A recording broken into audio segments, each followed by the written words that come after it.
ये प्रॉब्लम है 2016 की, जिसका पेपर बनाया था IISc ने, और इस बार भी कौन बना रहा है? IISc। तो कैलकुलेशन पार्ट पे वो परेशान नहीं करते, वो कंसेप्चुअल चीज़ों के बारे में ज़्यादा पूछते हैं। तो देखो, the cross section of a two hollow bars made of the same material are concentric circle as shown in figure. It is given that R3 is equal R3 greater than R3 R1 and R4 R2, that the area of cross section are the same. J1 J2 are the torsional rigidity of the bar on the left and right.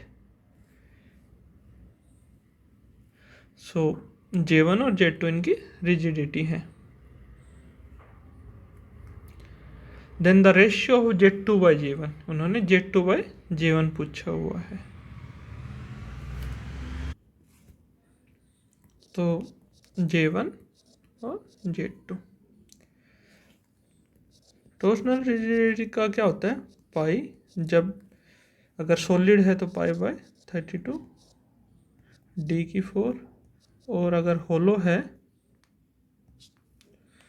तो ये तो solid के लिए है, पर अगर यहाँ पे जैसे होलो है तो इसका होता है pi by 32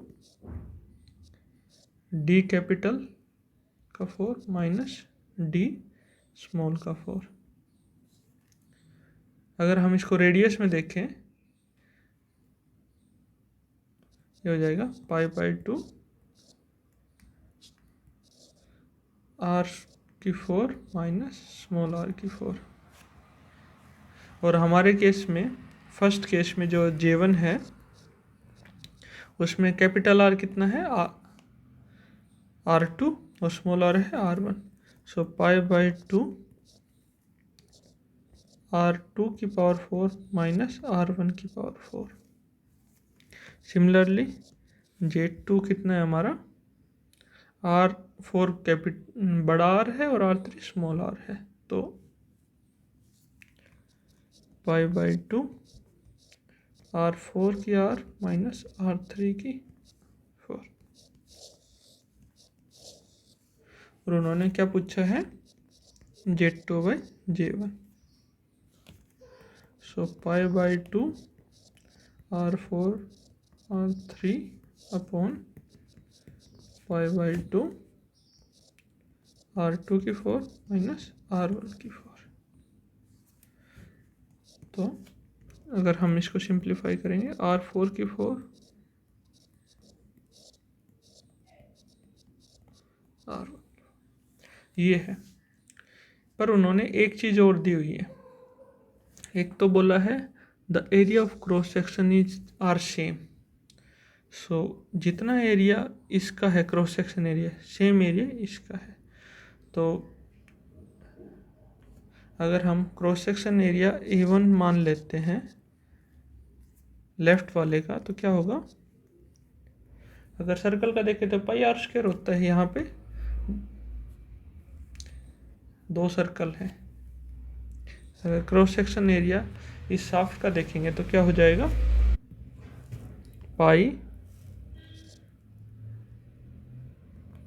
R2 square minus R1 square.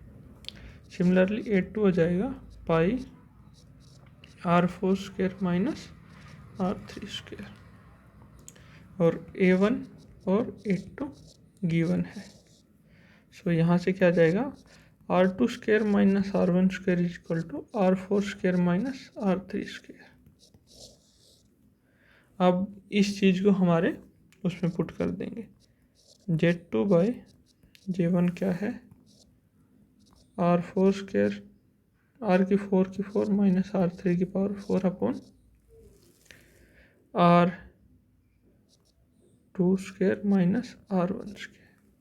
इसको हम सिंप्लीफाई करके लिख सकते हैं R4 का स्क्वायर माइनस R3 का स्क्वायर अपॉन सॉरी ये 4 आएगा, R2 का स्क्वायर माइनस R1 के स्क्वायर का स्क्वायर। ये क्या बन जाएगा, a माइनस बी की फॉर्म में आ गया। तो हम इसको लिख सकते हैं R4 square minus R3 square, R4 square plus R3 square. Similarly R2 square minus R1 square, R2 square plus R1 square.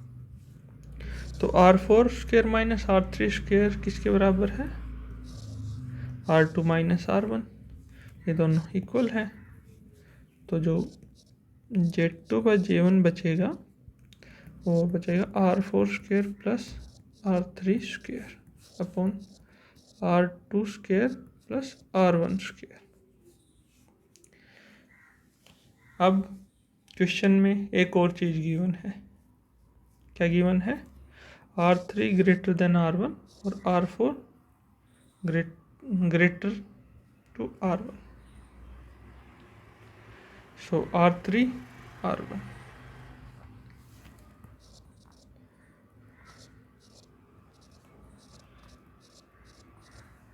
अब देखो दोनों डिस्टेंस है तो ये पॉजिटिव होंगे। अगर हम इसका स्क्वायर करते हैं, R3 का स्क्वायर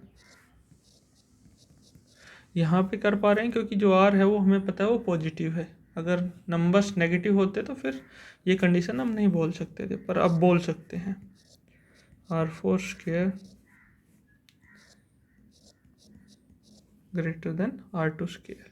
अब हम इन दोनों को जोड़ देंगे तो R3 square plus R4 square greater than R2 square plus R1 square.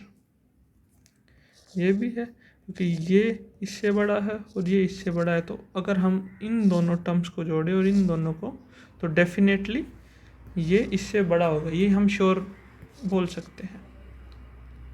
अब हम क्या करें, अगर हम इसको इधर ले आते हैं, R3 square plus R4 square upon R2 square plus R1 square,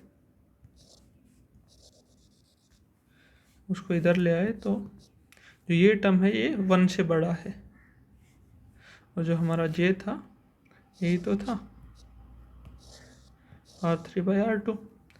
तो हम Z2 बाई J1 को क्या बोल सकते हैं, ये टर्म